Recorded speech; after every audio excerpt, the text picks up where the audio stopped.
دوستوں کہانی میں خوش آمدید۔ آج کی کہانی میں آگے بڑھنے سے پہلے اگر ابھی تک آپ نے ہمارے چینل کو سبسکرائب نہیں کیا تو جلدی سے چینل کو سبسکرائب کر لیں تاکہ آپ کو ایسی ہی کہانیاں وقت پر ملتی رہیں۔ میرا گھر بازار کے ساتھ تھا اور بازار کی نکڑ پر ایک آدمی کی میک اپ کرنے والی اشیاء کی دکان تھی۔ وہ دکاندار بہت چالاک اور عشق مزاج انسان تھا۔ اس دکاندار کی ایک بہت بری عادت تھی کہ جب بھی کوئی خوبصورت لڑکی یا عورت اس کے پاس میک اپ کا سامان خریدنے کے لیے جاتی تو وہ سامنے رکھے ہوئے بریزر پر بار بار ہاتھ لگاتا اور لڑکیوں کو عجیب و غریب نظروں سے دیکھتا، اور جو چیز لڑکیاں مانگتی تو وہ انہیں ایسی اشیاء دکھاتا جن پر لڑکیوں کی تنگ کپڑوں والی تصویریں بنی ہوتی، اور وہ تنگ کپڑوں والی لڑکیوں کی تصویروں پر ہاتھ پھیرتا اور عجیب و غریب ہنسی ہنستا۔ اس دکاندار کی اس عادت سے عورتیں بہت تنگ ہو گئی تھیں۔ وہ دکاندار یہ حرکات اس لیے کرتا تھا کیونکہ وہ جانتا تھا کہ اس چھوٹے سے بازار میں صرف یہی میک اپ کے سامان والی دکان تھی، اور اس کے علاوہ اپنی چیزیں سستے داموں بیچتا کہ عورتیں اور لڑکیاں اس کی دکان پر آئیں۔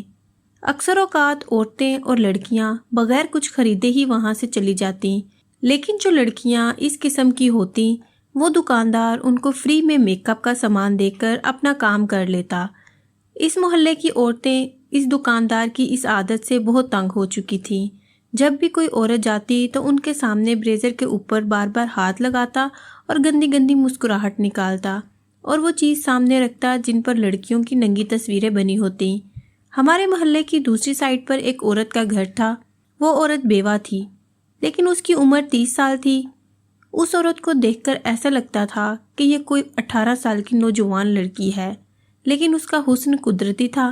اس نے کبھی اپنی زندگی میں کوئی میک اپ والی اشیاء نہیں لگائی، لیکن جب اس عورت نے تمام محلے کی عورتوں سے اس دکاندار کے بارے میں سنا تو اس نے بھی دکاندار سے وہ چیزیں خریدنے کا فیصلہ کیا اور یہ جاننا چاہا کہ کیا واقعی وہ دکاندار ایسا کرتا ہے یا ہمارے محلے کی عورتیں جھوٹ بولتی ہیں۔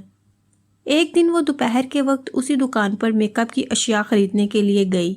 ابھی اسی وقت بازار میں لوگوں کی تعداد بہت کم تھی۔ ادھر دکاندار گاہک کے انتظار میں بیٹھا تھا۔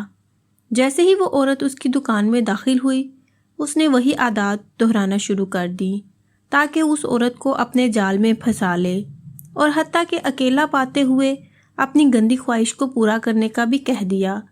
اس عورت کو بڑا غصہ آیا، لیکن اس وقت وہ خاموشی سے گھر چلی گئی۔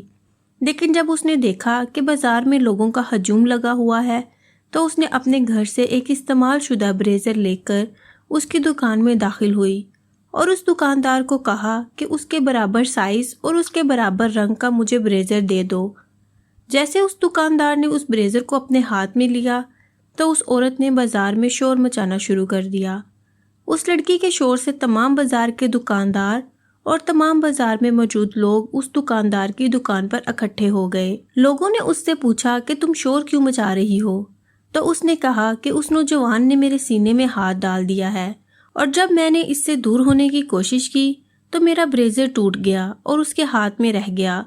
جب لوگوں نے اس کے ہاتھ میں موجود بریزر کو دیکھا تو وہ ٹوٹا ہوا تھا، تو لوگوں نے اس وقت اس دکاندار کو گھسیٹ کر بازار کے درمیان لے گئے اور مار مار کر اس کی درگت بنا دی۔ وہ دکاندار اس عورت سے ہاتھ جوڑ کر معافی مانگنے لگا اور کہا کہ تم میری جان بخش دو، آج کے بعد کسی عورت کے ساتھ ایسی گندی حرکت نہیں کروں گا۔ دوستو، ہمیں اس واقعہ سے یہی سبق ملتا ہے کہ کہیں بھی اگر جرم ہو رہا ہے یا کوئی غلط کام ہو رہا ہے تو ہمیں اپنے حصے کی ذمہ داری ضرور نبھانی چاہیے، اور اس غلط کام کو روکنے کے لیے اپنے حصے کی ضرور کوشش کرنی چاہیے۔